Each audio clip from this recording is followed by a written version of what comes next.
है ना। Limitation of computer, computer की सीमाएं क्या है? तो क्या है आपके हिसाब से कंप्यूटर की सीमाएं? वो कुछ अगर बताना चाहते हो तो तुम बता सकते हो, नहीं तो फिर सुनो। कहता है कंप्यूटर एक मशीन है और इसका कार्य यूजर द्वारा किए गए निर्देशों का पालन करना होता है, दिए गए निर्देशों का पालन करना होता है ना। जैसे तुम अगर कंप्यूटर चला रहे हो तो तुम कंप्यूटर का क्या हो गए, यूजर हो गए, और तुम्हारा ही आदेश वो जो है वो कंप्यूटर मानेगा। कंप्यूटर किसी भी स्थिति में ना तो निर्देशों से अधिक और ना ही कम कार्य करता है। देखे होंगे कंप्यूटर को अगर हम कुछ काम दे दे तो जितना हम उसको देंगे वो उतना ही काम उसका करेगा। ऐसा नहीं है कि हम लोगों में क्या होता है थोड़ा सा कि ये कर देते तो ज्यादा खुश हो जाएगा, लेकिन ऐसा नहीं है। कंप्यूटर आपका उतना ही काम करेगा कि अगर आपने बोला कि यहाँ से लाइन नंबर 1 से लेके लाइन नंबर 2 तक जाना है तो वो उतना ही जाएगा। ऐसा नहीं कि यहाँ से 2 में आके ब्रेक मारेगा और 3 पे जाके रुकेगा, ऐसा नहीं होगा। हाँ, ये भी होगा, ये भी नहीं होगा इसमें कि 2 बोले हैं तो उससे पहले ही रुक जाएगा, ऐसा नहीं। जितना बोलोगे उतना ही वो काम करेगा।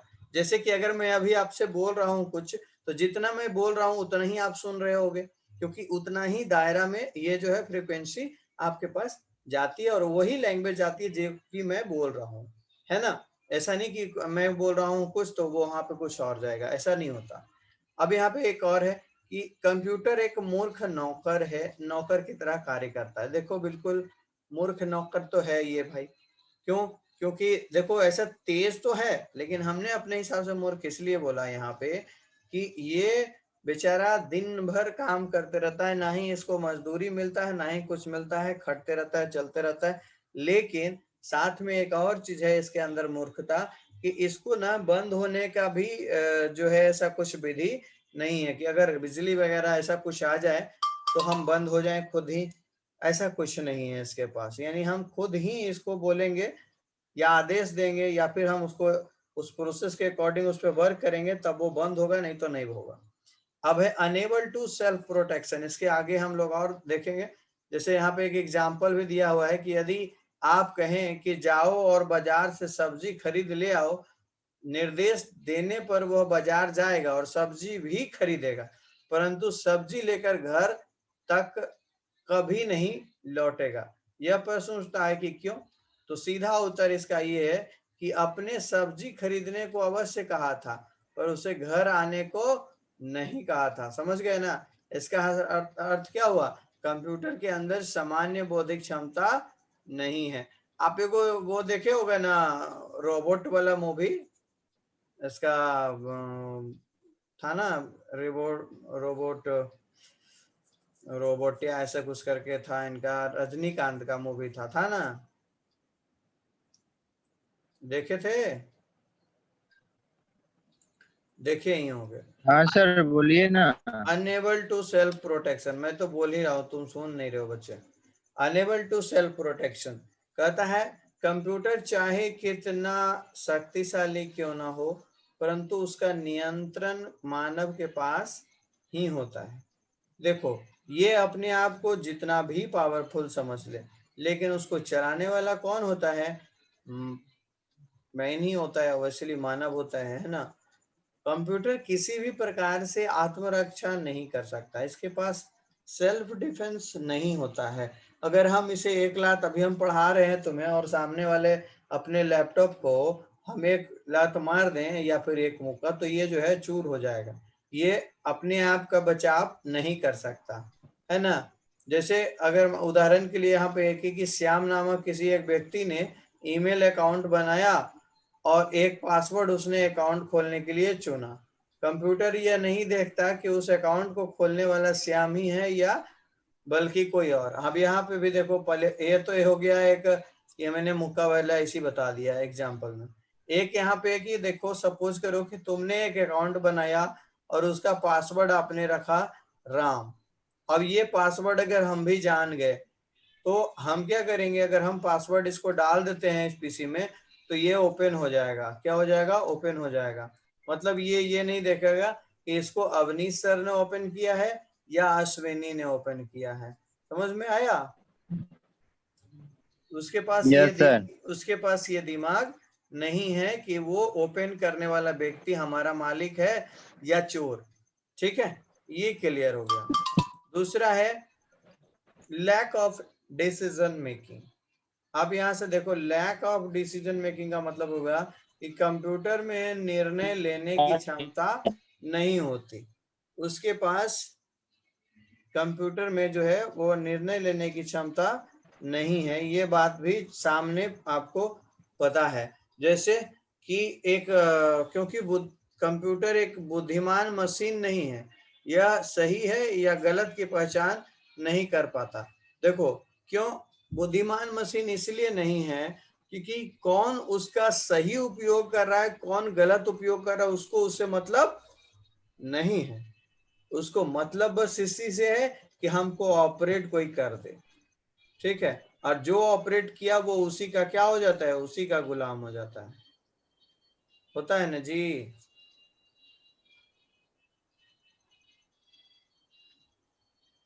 होता है ना? अब आते हैं टाइप्स ऑफ कंप्यूटर, कंप्यूटर के प्रकार।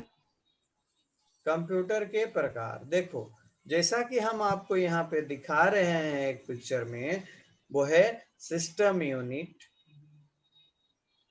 जिसको कि हम लोग सीपीयू बोल सकते हैं। सीपीयू का फुल फॉर्म होता है कंट्रोल प्रोसेस यूनिट। ठीक है, अब ये है माउस, यहाँ है कीबोर्ड, इस तरीके से 1 2 3 4 ये स्पीकर, 5 प्रिंटर, 6 मॉनिटर, इस तरीके से। और ये तो हमने आपको बता दिया। टोटल 6 पार्ट्स इसके लिए लगभग है, और उसमें से 1 2 3 4 ये 4 मैंडेटरी होते हैं। एक और होता है इसमें यूपीएस उसको बोलते हैं, आप देखे होंगे। इसको फुल फॉर्म होता है इसका यूनिट पावर सप्लाई। अगर डेस्कटॉप कंप्यूटर रहता है तो डेस्कटॉप पीसी में सबसे पहले यूपीएस से ही मेन बोर्ड का कनेक्शन जो होता है प्लगिंग किया जाता है। उसके बाद यहाँ यूपीएस से ही जो है मॉनिटर में और सीपीयू में लाइन दी जाती है। याद रखना, ये वायर कनेक्शन का मेथड जो है हम आपको बता रहे हैं यहाँ पे, उसको ध्यान रखना। अब इसको भी हटा दो क्योंकि इतना समझ में आ गया होगा। आया है? यस। कोई दिक्कत नहीं ना? नहीं सर। हाँ ठीक है। अब आगे देखो, अब यहाँ पे बच्चा बता रहा है कि कंप्यूटर के जनरली 3 भागों में बांटा गया कंप्यूटर को, या 3 आधार पे वर्गीकृत किया गया। वर्गीकृत मतलब बांटना ही होता है, डिवाइड किया गया है 3 पे, है ना? तो क्या क्या है भाई वो 3? तो है पहला कि कार्य प्रणाली के आधार पे, यानी बेस्ड ऑन मैकेनिज्म। दूसरा है उद्देश्य के आधार पे, बेस्ड ऑन पर्पस। आकार के आधार पे, बेस्ड ऑन साइज। देखो हमें जरूरत पहला आता है बेस्ड ऑन मैकेनिज्म में, हम पढ़ेंगे कि कार्य प्रणाली के आधार पे इन्हें 3 भागों में बांटा गया, एनालॉग, डिजिटल एंड हाइब्रिड, है ना? इसमें अब ये देखो, इसको कितना भागों में, इसको भी 3 भागों में बांटा गया, इसको भी 3 भागों में बांटा गया, है ना? तो ये ध्यान में रखने वाली बात है कि बेस्ड ऑन कंप्यूटर को आधार के आधार पर 3 भागों में बांटा गया, जिसमें ये है।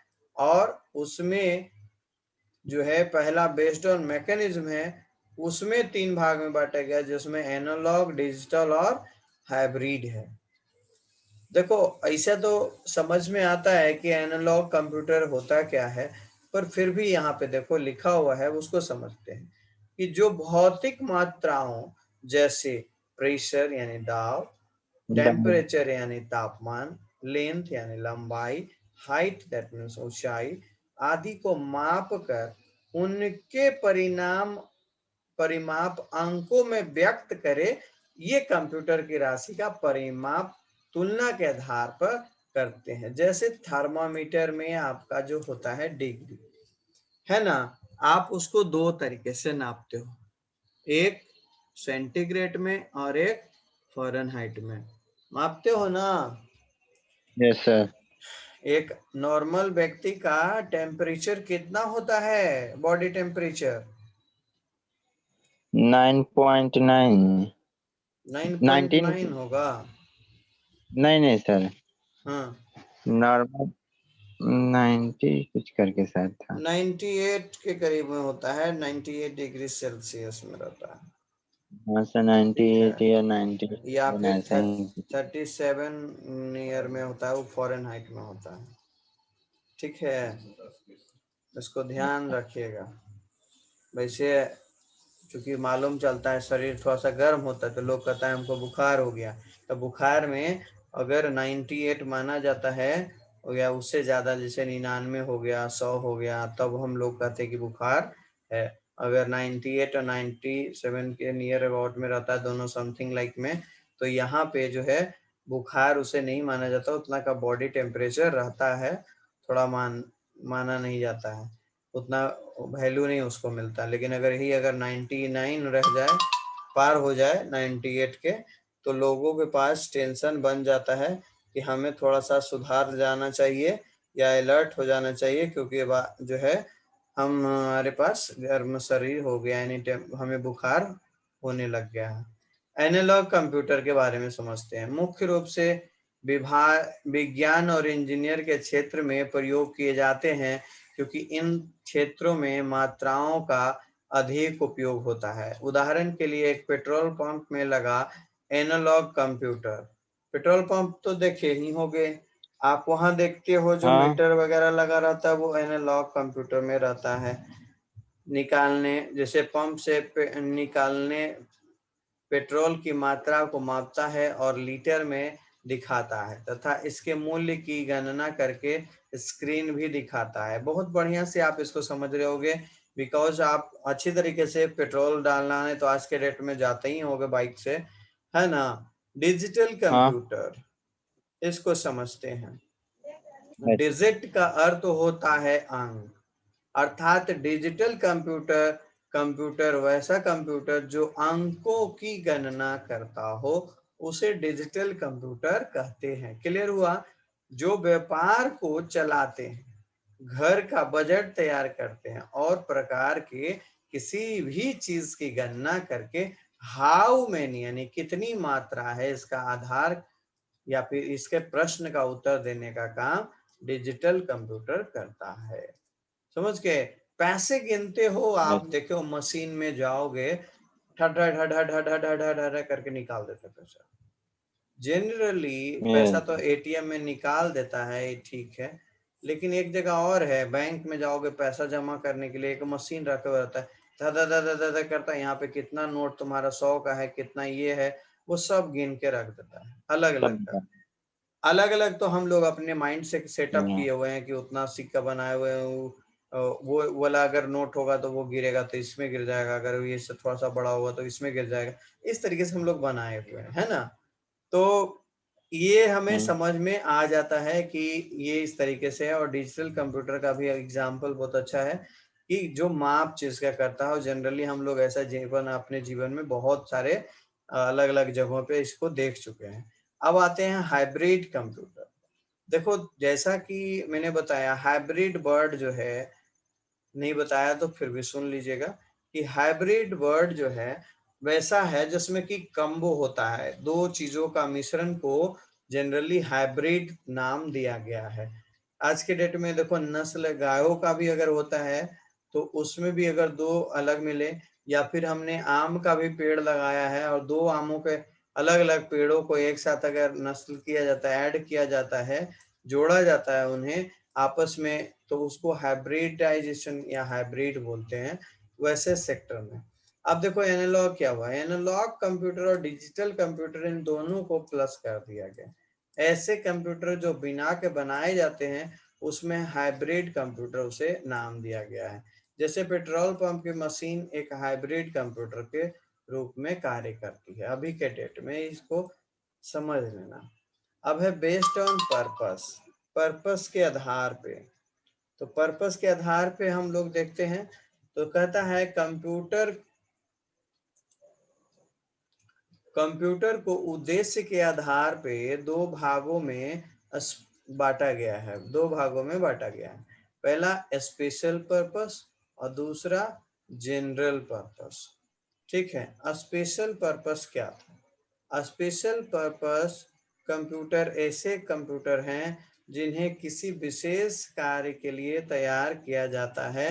इनके सीपीयू की क्षमता उस कार्य के अनुरूप होती है जिनके लिए इन्हें तैयार किया जाता है, जैसे अंतरिक्ष विज्ञान, मौसम विज्ञान, उपग्रह संचालन, अनुसंधान एवं शोध, यातायात नियंत्रण, कृषि विज्ञान, चिकित्सा। स्पेशल पर्पस तो बात अब समझ में आ रहा होगा बच्चा। स्पेशल मतलब यस ऐसा सर। कि कोई स्पेशली काम हाँ। करने के लिए, है ना। अब जैसे यस। कोई देखो, जनरली मोड में हर कोई अपने हिसाब से कहीं ना कहीं आम जीवन में एक स्पेशलाइजेशन रखता है, कोई स्पेशली वर्क कुछ करता है उसके पर्पस के लिए। अब जैसे तुम आज मोबाइल खरीदे हुए हो, जो भी मोबाइल अभी खरीदे हुए हो, उस मोबाइल में सोचो अगर मेमोरी बहुत ही कम हो तो हम क्या करेंगे, अपनी मेमोरी को, अगर तुम ऐसा काम करो जिसमें कि हर बार डेटा तुम्हारे मोबाइल में रहना ही रहना है और तुम्हारा वो मोबाइल का डेटा जो है फुल हो जा रहा है बार बार कम मेमोरी होने के कारण, तो तुम किसी स्पेशल पर्पस के लिए, अपने किसी स्पेशली काम के लिए उस मेमोरी का जो डाटा स्टोरेज कैपेसिटी है उसको एक्सपेंड करते हो, उसको बढ़ाते हो। तो यहाँ पे क्या हो रहा है, हमारी स्पेशल एक कोई पर्पस होगा जिसके वजह से हम ये ले रहे हैं, है ना। अगर आप पीसी खरीदने जाते हो, कंप्यूटर खरीदने जाते हो, तो अगर आप खरीदने जाओगे आज के डेट में तो आपसे पूछा जाता है कि अच्छा सर तो आप किस लिए पीसी ले रहे हो। अगर आपने बोला कि मैं सिंपली अपने खुद के लिए बस ऐसे जो होता है पढ़ाई लिखाई के लिए ले रहा हूँ, तो नॉर्मल बोल देते। अगर उसको बोलना कि मैं स्पेशली गेमिंग के लिए ले रहा हूँ, तो उसमें जो है अच्छे अच्छे प्रोसेसर, उसकी क्वालिटी जो होता है अच्छे लेवल की, वो तुमको जोड़ के देते हैं। कारण यही स्पेशलिटी कि कारण किस कारण से आदमी बंदा अगर ले रहा है उसकी जरूरत को मालूम कर लेता है, उसके हिसाब से उसकी कैपेसिटी देता है, उसके हिसाब से उसको मोबाइल देता है। आज के डेट में अगर हम तुम्हें कहते कि तुम ये बटन छाप वाला मोबाइल ले लो, तो क्या तुम चल पाओगे लेकर? क्या तुम ये काम अपना जो कर रहे हो अभी आज हमसे पढ़ रहे हो, वो ऑनलाइन स्मार्टफोन के माध्यम से ही पढ़ रहे हो, अगर वो नहीं होता तो क्या पढ़ पाते हम दोनों? हम तुम्हें पढ़ा पाते? तुम हमसे पढ़ पाते? नहीं होता। तो इसको स्पेशल पर्पस बोला जाता है। क्लियर हुआ? अब यहाँ पे यस। उसी तरीके से अंतरिक्ष विज्ञान, मौसम विज्ञान, उपग्रह, इन सभी को चलाने के लिए स्पेशली एक कंप्यूटर का निर्माण किया जाता है, या उस लेवल के कंप्यूटर का निर्माण किया जाता है जो कि इसमें काम आ जाए। ठीक है। अब एक होता है जनरल पर्पस, जैसे कि हमने तुम्हें पहले बताया कि तुम पूछने गया, तुम्हें बताया गया, तुम्हें बोला गया, तुमने बोला हम सिर्फ पढ़ना चाहते हैं, बस पढ़ने के लिए ले रहे हैं, तो तुमको क्या हुआ, सिर्फ पढ़ने वाला नॉर्मल लैपटॉप दे देगा जनरल पर्पस, उसको कहते हैं जनरल पर्पस, जो साधारण यूज है, साधारण। ठीक है, इसका कोई स्पेशलिटी नहीं दिखता हो। और बेस्ड ऑन साइज, कंप्यूटर को आकार के आधार पे भी हम बांटते हैं। देखो, आकार के आधार पे पहला इसमें है सुपर कंप्यूटर, दूसरा है मिनी कंप्यूटर, तीसरा है मेन फ्रेम कंप्यूटर, चौथा है माइक्रो कंप्यूटर, पांचवा है डेस्कटॉप कंप्यूटर। अब इन पांचों को हम लोग समझ लेते हैं। पहला सुपर कंप्यूटर, कहता है ये सबसे अधिक गति वाला कंप्यूटर है, वह अधिक क्षमता वाला कंप्यूटर है, इसमें एक से अधिक सीपीयू लगाए जा सकते हैं, वह एक से अधिक व्यक्ति एक साथ कार्य कर सकते हैं, ये कंप्यूटर सबसे महंगे होते हैं, वह आकार में बहुत बड़े होते हैं। क्लियर हुआ? सुपर कंप्यूटर को हम लोग बड़े बड़े अनुसंधान संस्थान में प्रयोग करते हैं और एक साथ उसमें एक से अधिक सीपीयू लगाए जा सकते हैं, सेंट्रल प्रोसेसिंग यूनिट, और एक से अधिक व्यक्ति जो है उसमें कार्य कर सकता है। यानी हम लोग जनरल वाला कंप्यूटर में क्या करते हैं, हम अगर पढ़ा रहे हैं तो हम सिर्फ हम ही पढ़ा सकते हैं, ये हमारे अलावा किसी अदर पर्सन को ये पीसी उस वक्त नहीं दी जा सकती या यूज करने के लिए। लेकिन हम अगर कुछ कर रहे हैं और सुपर कंप्यूटर में वर्क कर रहे हैं और कोई और व्यक्ति चाहता है तो उसमें और अलग सीपीयू लगा के उसमें वर्क किया जा सकता है। कोई दिक्कत समझने में? नहीं sir. Mini computer micro computer से कुछ अधिक व मेमोरी वाले, अधिक गति व मेमोरी वाले मिनी कंप्यूटर कहलाते हैं।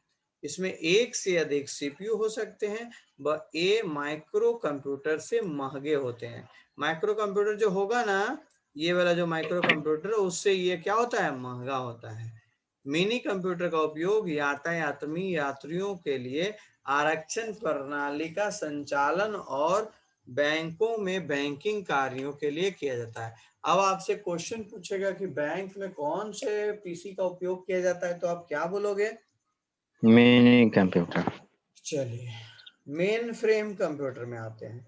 Main frame computer mini computer से कुछ अधिक गति व क्षमता वाला होता है, यानी इससे थोड़ा बेटर जो होता है वो मेन फ्रेम होता है। मिनी से बेटर थोड़ा मेन फ्रेम।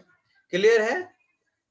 ये कंप्यूटर आकार में बहुत बड़े होते हैं और इसमें अत्यधिक मात्रा में डाटा पर तीव्रता से प्रोसेस करने की क्षमता होती है। मतलब एक साथ बहुत सारे डाटा जो है यूज किए जा सकते हैं इसमें, और अच्छी कैपेसिटी के साथ। अब आगे बढ़ते हैं। अब इसके बाद है माइक्रो कंप्यूटर। कहता है इस कंप्यूटर को माइक्रो कंप्यूटर दो कारण से कहा गया है। पहला कारण तो ये है कि भाई इसमें माइक्रो प्रोसेसर का उपयोग किया गया है। पूछेगा तुमसे कि माइक्रो कंप्यूटर को माइक्रो क्यों कहा गया है, तो आप उसको आंसर कुछ इस प्रकार से दोगे कि पहला तो ये कि माइक्रो कंप्यूटर में जो है वो क्या, माइक्रो कंप्यूटर में क्या बोलेंगे, इसका प्रोसेसर जो है बहुत ही छोटा लगाया गया। तो एक तो कारण ये हो गया। दूसरा कारण है, दूसरा क्या कारण है, बोलो बोलो। दूसरा कारण है कि यह प्रोसेसर छोटा होने के कारण यह इतना छोटा हो गया है कि इसको एक स्टडी टेबल पर या एक ब्रिक्स में आसानी से रखा जा सकता है। यानी एक अटैची में या फिर ऐसा कुछ बक्स से छोटा मोटा जो होता है उसमें हम आसानी से रख सकते हैं। तो इस वजह से इसको हम लोग माइक्रो कंप्यूटर कहते हैं। और काम लगभग सभी बड़े कंप्यूटर के समान ही करता है, लेकिन उसकी तुलना में, साइज की तुलना में यह बहुत ही कम होता है। तो कोई दिक्कत यहाँ तक समझने में? हाँ, छोटा होता है। अब डेस्कटॉप कंप्यूटर। डेस्कटॉप कंप्यूटर एक ऐसा कंप्यूटर है जिसे डेस्क पर सेट किया जाता है। इसमें एक सीपीयू, मॉनिटर, कीबोर्ड तथा माउस होते हैं। इन्हें हम अलग अलग देख सकते हैं। डेस्कटॉप कंप्यूटर की कीमत कम होती है, परंतु इसे एक जगह से दूसरी जगह ले जाना थोड़ा मुश्किल होता है ना? अब देखो, अगर हम लैपटॉप रखे हैं तो लैपटॉप का कीमत पता है तुम्हें अच्छी तरीके से, और अगर तुम डेस्कटॉप रखे तो उसका भी कीमत तुम्हें पता है, लेकिन क्या है कि उसका कीमत उस लैपटॉप की कीमत से कम है। फायदा क्या है लैपटॉप में कि आज हम तुम्हें यहाँ लेके पढ़ा रहे हैं, कल हम उसे अपने गांव में ले जाकर पढ़ा सकते हैं। लेकिन अगर डेस्कटॉप लिए तो एक बैग में तो अटेगा नहीं, उसके लिए तो हमको स्पेशली कुछ उसका जो है एक व्यक्ति और चाहिए, और उसके अलावा बहुत बड़ा बड़ा झोला चाहिए या बैग चाहिए, है ना? इसलिए डेस्कटॉप कंप्यूटर जो होता है उसको कहते हैं जो डेस्क पर सेट हो जाए और परमानेंटली वहीं रह जाए, उसमें कोई अलग नहीं होता। उसमें माउस, मॉनिटर, कीबोर्ड सभी जो होते हैं अलग अलग होते हैं, अलग अलग होते हैं, है ना? तो यहां तक समझ गए अश्विनी? कोई दिक्कत बाबू? नहीं ना? ठीक है, तो यहीं तक रहने देते हैं। नेक्स्ट टॉपिक आपका रहेगा basic component of a computer system या ब्लॉक डायग्राम। इसको हम लोग नेक्स्ट क्लास में पढ़ेंगे। ठीक है, थैंक यू।